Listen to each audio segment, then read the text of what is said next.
Oh, so hello, Mr. Sal. This is my challenge for commentary.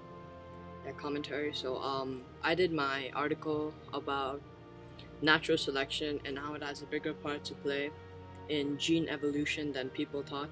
So what is it about? So, as I said, it's about how scientists and yeah, evolutionists are realizing that natural selection has a bigger part to play in genes evolution. So not evolution as in big beaks and small beaks, like big beaks survive and small beaks don't, not that, like as in genes, like at the smallest level, so that has a bigger role to play.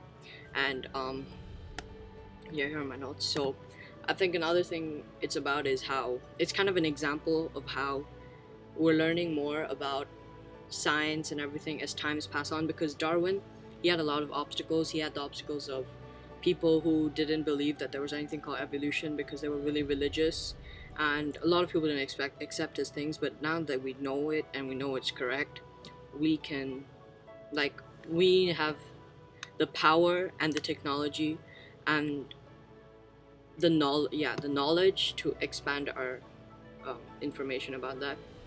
So yeah. Another thing it's about is that the hand of natural selection in what happens in the world is huge. So what do I like about this? First of all, I love the shapes diagram, like the one with, like, there's like this block and then there's like circles and half circles and like these circles with tails going through. Well, I kind of like it because there's like this game for children that I used to play a lot, where you have to put like shapes through like this template, and it's something like that, so I could relate to it, and it was really descriptive, and I understood it, so I really like that.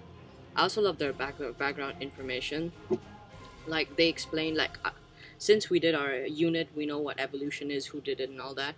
But they explained everything really well for anyone who doesn't know about it. So they explained they explained evolution, fitness, Charles Darwin. They explained everything, so it was very nice. So it made it very accessible for like anybody. If you don't know about evolution, you can still read the article. It's not like one really complex, filled with like big words, like, you know, like what you think of a normal science article. It's not that. It's just a normal article that a normal person can read.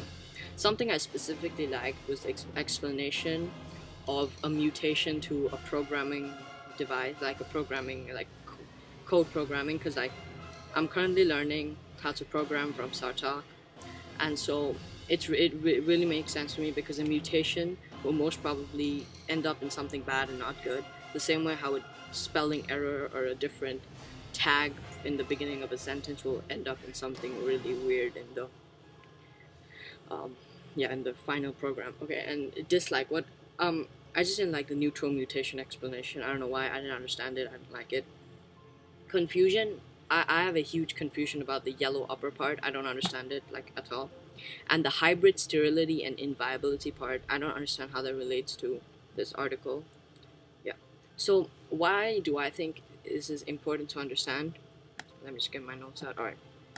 Well, it's important to understand because natural selection is how a lot of species will change and will continue to change. So we need to understand how it works, all right? And we also need to understand how the smallest change in genes can become something huge and hugely different for another, for us, okay? We also need, what else? Okay, so it's important, like, I think this is the perfect example of how there's information being added about everything, and we just need to continue adding information, and it's important to understand because we can't just have, oh, we finished all the information, we don't have anything to discover, because then we'd cease to exist, and we need to continue putting information on, right? So yeah, it's an example of him here. Information will grow over time, and so the thing is, personally, I believe this generation is like very overconfident and everything, and I don't know, some of them might even doubt the power of natural selection, and it's important that we understand that the power of natural selection will eventually affect us, and we shouldn't underestimate it. And so I made a connection about not this reason, the knowledge reason, the information reason.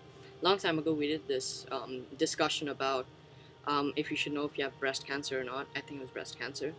And I said knowledge is power, so I connected to that because it is power. We need to know what's happening. And finally, Oh, never mind. There's actually a lot more research. All right. So it's important to understand how powerful nature is. All right. And we need to understand how natural selection changes our genes. And the article gave good examples like the flower. I forgot what its name is. The one with the the hummingbird, and the other one with the bee. So how it affected everything. So it's very important to understand.